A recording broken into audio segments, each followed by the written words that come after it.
ilaa kii ugu dambeeyay guriga markuu uu ka guursaday oo yacni macasalaameeyay oo dib uusan ugu soo laabanin ayay waxay ku soo hartay keligeeda gurigii. muddo dheer kadib yacni waxay gurigii iyo xasuusihii hore ee martay yacni xasuusihii caruurteeda ay la qaadatay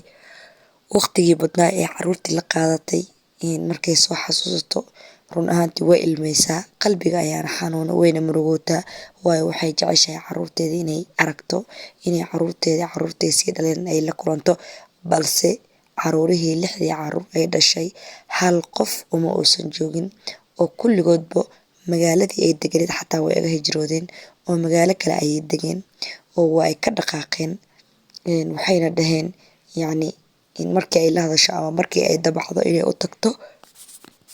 waxay dhahayaan annaga waqti kuuma hayno